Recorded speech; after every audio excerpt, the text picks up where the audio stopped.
নমস্কার বন্ধুরা, নিয়ে এসেছি একটা নতুন ব্লগ মাইন্ড বাটারে। আশা করি তোমরা সবাই খুব ভালো আছো এবং সুস্থ আছো। দুদিন ব্লগ দিতে পারিনি, একটু শরীরটা ভালো ছিল না। তো আজকে আবার একটা নতুন ব্লগ নিয়ে চলে এসেছি। আজকে আমি পৌষ সংক্রান্তির স্পেশাল ব্লগ নিয়ে এসেছি।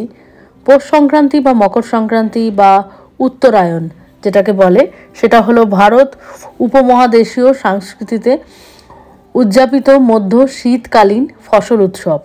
এটি বাংলার পৌষ মাসের শেষ দিনে হয় এবং গ্রেগরীয় বর্ষপঞ্জির প্রতি বছর 14ই জানুয়ারি অতিবর্ষের 15ই জানুয়ারি উদযাপিত হয়ে থাকে। এই উপলক্ষ সূর্যের রাশিচক্রে ধনু থেকে মকর রাশিতে প্রবেশের চিহ্ন হিসেবে পালন করা হয়। যেহেতু এই পরিবর্তন সূর্যের দক্ষিণ থেকে উত্তরমুখের যাত্রার সঙ্গে মিলে যায়, তাই উৎসবটি সূর্যকে নিবেদিত করা হয় এবং একটি নতুন শুরুর প্রতীক হিসেবে পালিত হয়। বিভিন্ন অঞ্চলে এটি বহু দিন ব্যাপী উৎসব হিসেবে উদযাপিত হয়। বিভিন্ন জায়গায় ভারতবর্ষের বিভিন্ন রকমের উৎসব হয়, কোথাও বিহু, কোথায় লোরি, কোথাও মকর সংক্রান্তি, কোথায় পৌষ সংক্রান্তি। আর এই দিনকে সবাই গঙ্গা স্নান করে এবং নানা রকমের খাওয়া দাওয়া, মিষ্টি, পিঠে পুলি এবং বিভিন্ন অঞ্চলে এটি বহুব্যাপী উৎসব হিসেবে উদযাপিত হয়, যেমনটা বললাম। এবং এদিন বাঙালিরা বিশেষ করে পিঠে পুলি খাওয়া, ঘুড়ি ওড়ানো, পটকা ফাটানো এবং ফানুস উড়িয়ে উৎসবের পালন করে। এবং পিঠে পুলি যখন নাম আসছে, তখন বিভিন্ন ধরনের পিঠে পুলি আসছে। আমাদের বাঙালিদের ঘরে ঘরে বিভিন্ন ধরনের পিঠে পুলি আচার অনুষ্ঠান হয়ে থাকে। মকর সংক্রান্তি উৎসব বিভিন্ন অঞ্চলের বিভিন্ন নামে পরিচিত, যেমন অন্ধ্রপ্রদেশে ও তেলেঙ্গানায় সংক্রান্তি বা পেড্ডা বা পন্ডুগ্গা বলে পরিচিত। ভোজপুরি অঞ্চলে খিচেড়ি, আসামে মাঘ বিহু, হিমাচল প্রদেশে মাঘী সাজি, কেরালায় মকরাভিলা কুকু, কর্ণাটকে মকর সংক্রান্তি, পাঞ্জাবে মাঘী সংক্রান্ত বা লোরি, তামিলনাড়ুতে পোঙ্গল, জম্মুতে মাঘী সংক্রান্ত উত্তরায়ণ, হরিয়ানায় সাকরত, রাজস্থানে সাকরত, মধ্য ভারতে শুক্রাত, গুজরাট ও উত্তরপ্রদেশে উত্তরায়ণ, উত্তরাখণ্ডে হলো গুগুটি, বিহারে দইচিরা, উড়িষ্যা, ঝাড়খণ্ড, মহারাষ্ট্র, গোয়া এবং পশ্চিমবঙ্গ মকর সংক্রান্তি। বিভিন্ন বিভিন্ন বিভিন্ন নামে এগুলো হয়ে থাকে। তো আমাদের আজকে বাড়িতে সেরকমই পিঠেপুলি পার্বণ চলছে, খুবই অল্প করে, কারণ মেয়ে যখন বড় হচ্ছে ওর বাংলা কালচার, এই সংস্কৃতি, আমাদের যে বিলঙ্গিংস, আমাদের যে রুট, সেগুলো জানা উচিত। প্রবাসে থাকি বলে এই নয় যে কিছুই জানবো না, সেটা তো হতে পারে না।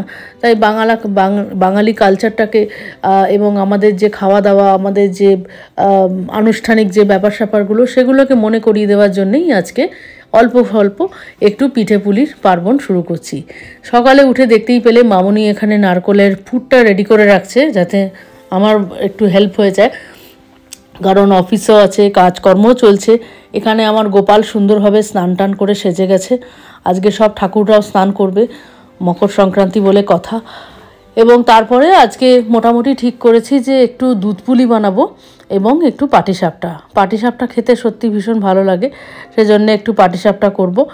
আর করব একটু হলো দুধ পুলি।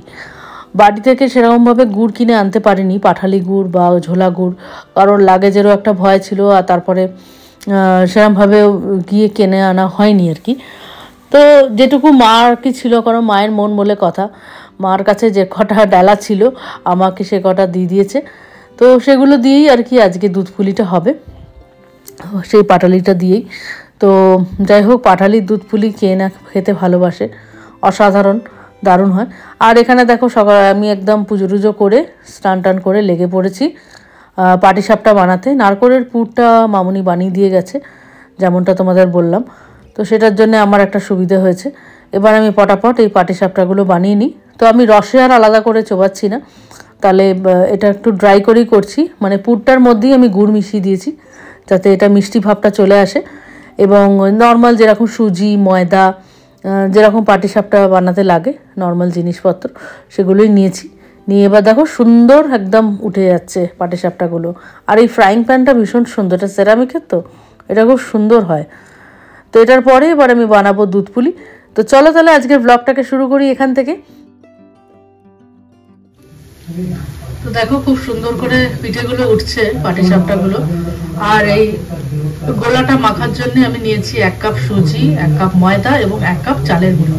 আর আমি এর মধ্যে আজকে দিয়েছি গুড়, পাটালি গুড় আমি দিয়ে দিয়েছি, চিনি ইউজ করিনি। তোমরা চাইলে চিনি দিয়েও মাখতে পারো, অথবা অনেকে রসে চুবিয়েও খায়, তো রস চুবিয়েও খেতে পারো, অথবা এটা ক্ষীরেরও তৈরি হয়, সেটাও বেশ সুস্বাদু হয়। তো তোমরা ট্রাই করতে পারো। আসলে বাঙালি আমাদের যে কালচার সেটা যাতে ভুলে না যায় আমাদের পরের জন্ম, যারা জেনারেশন তাদের জন্যই আর কি এগুলো করা। তো ভাবলাম মেয়ের জন্য একটু করি, ও যদি না কোনোদিনও খায় তাহলে তো কোনোদিনও বুঝবেই না এর কি মাহাত্ম্য, মা ঠাকুমারা কেন বানাতো। তো দেখো তোমাদের ভালো লাগবে। তো এখন আমি বানাচ্ছি পাটিসাপটা, এরপরে আমি বানাবো দুধ পুলি। বাড়ি যখন গেছিলাম তখন ভেবেছিলাম গুড় কিনে আনবো, ওখানে একদম খাঁটি গুড় বিক্রি হচ্ছে, কিন্তু একদম কিনে আনতে পারিনি। তো মার কাছে যেটুকু ছিল মা লাস্ট দিনে আসার সময় দিয়ে দিয়েছিল যে অ্যাটলিস্ট একটু পায়েস করে খাস। যাই হোক, মায়ের মন বলে কথা। তো ওইটুকুতে যেটুকু হচ্ছে, যা হচ্ছে। তো এখন আমি চলে এসেছি দুধ পুলি বানাতে। দুধ পুলির জন্য প্রথমে জলটাকে একটু গরম করে নিলাম, তারপরে চালের গুঁড়িটা দিয়ে ভালো করে একটু এদিক ওদিক করে মেখে নিলাম। এরপরে ভালো করে হাতে করে চটকাতে হবে, সুন্দর করে ম্যাশ করতে হবে, করে একটা নরম একটা ডো বানাতে হবে। ডোটা বানানোর পরে ওটাকে একটা ভিজে ন্যাংরা দিয়ে একটুখানি চাপা দিয়ে রাখতে হবে কিছুক্ষণ, তাহলে জিনিসটা আরও নরম হয়ে যাবে। এবারে দেখো সুন্দর করে আমি শেপের মতো করে করে ওর মধ্যে পুর ভরছি এবং পুলিগুলোকে তৈরি করছি। আর এদিকে আমি বসিয়ে দিয়েছি দুধ এখানে ফোটাতে দিয়ে দেবো, তারপরে তাতে গুড় দিয়ে দুধ ফুটতে থাকবে আর পুলি তৈরি হয়ে যাবে।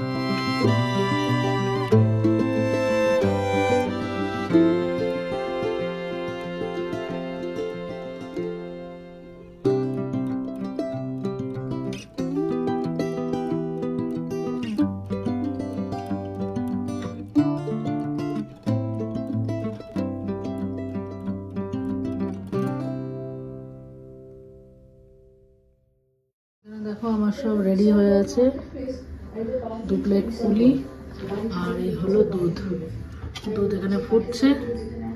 আর এখানে গুড়টা প্রায় গলে এসছে, দেখতে হবে মিষ্টিটা কেমন কি হয়েছে, সেই বুঝে লাগলে একটু দিতে হবে।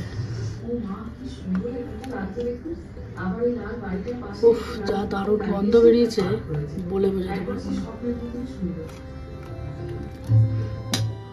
এখন বেশ দুধটা অনেকটাই ফুটে এসছে, ফুটে এসে একটু কমেও গেছে। এখন আমি দিয়ে দিচ্ছি দুধ পুলিগুলোকে দিয়ে দিচ্ছি দেখো ভেতরে। তো ওগুলো আস্তে আস্তে একটু বয়েল হবে, ভেতরটা রান্না হবে সুন্দর করে।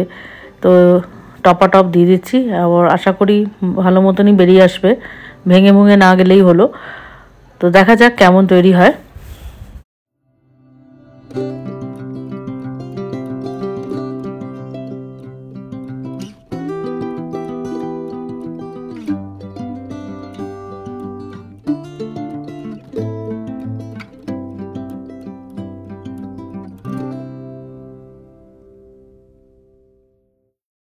তো ফাইনালি আমাদের দুধ পুলি একদম রেডি হয়ে গেছে, দেখতে পাচ্ছ দারুণ কালার এসছে, একটা গুড়ের দারুণ গন্ধ বেরোচ্ছে।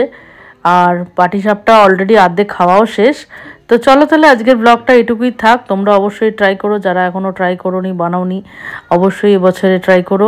দুধ পুলি, পাটিসাপটা, আরও নানা রকমের যত রকম পিঠে আছে সব কিছু অবশ্যই বানিও।